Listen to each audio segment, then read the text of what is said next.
cyitwa ratless cyangwa se wenda nk'isiganwa ry'imbeba cyangwa se uburyo imbeba ibaho muri ya schedule itavaho yo kuva ku ishuri ujya mu kazi wishyura bills usubira mu kazi ujya mu kazi gutyo tuze kureba ikintu twakikira. Ese niki gishobora gutuma umuntu umwe akira undi agakena? Ese nuko umwe yakoze ibyaha undi akaba atarakoze ibyaha?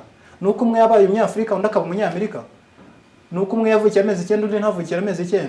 Izo factors zose sizo, kuko hari abakire uzi, hari abakire nzi bavukiye 9 nk'abavukiye birabura nkuko wirabura, cyangwa se bashobora kuba bari abazungu. Ubukire ntabwo burebera ku ruhu, ntabwo burebera ku burebure, nta nubwo burebera ku mashuri. Tutiriwe tujya no kubagisha inama. Ati nibwo twatangiye kujya tujya mu baturanyi dukusanya uducupa tw'umuti w'amenyo dushaje hamwe n'uburoso.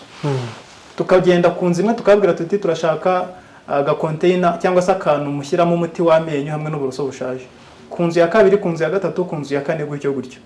Abantu benshi batangiye kujya baduseka, ariko twebwe mu mutwe wacu twari dufite ikindi gitekerezo kinini cyane, kuko twashakaga yuko tugiye kuba abashoramari, abashabitsi, abantu bishoboye, abantu babikorera. Ababyeyi bacu baradusetse ku ikubitiro, by'umwihariko papa wanjye w'umukene yarasetse cyane, aravuga ati ibintu muri gukora sinzi byari byo mwabana mwe, ati byihorere.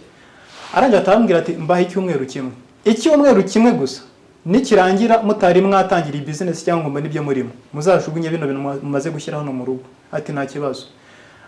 Hanyuma hari abaturanyi batwemeraga bati muzagaruke gutwara uburoso nibumara gusaza, tukihangana tukabaha icyumweru. Hari nubwo twajyaga kubigisha tukababwira ibyiza byo kwiborosa 3 ku munsi, kugira ngo uburoso bwabo busaze vuba babujugunye, ubundi babuduhe tujye kubukoresha icyo twabushakiraga.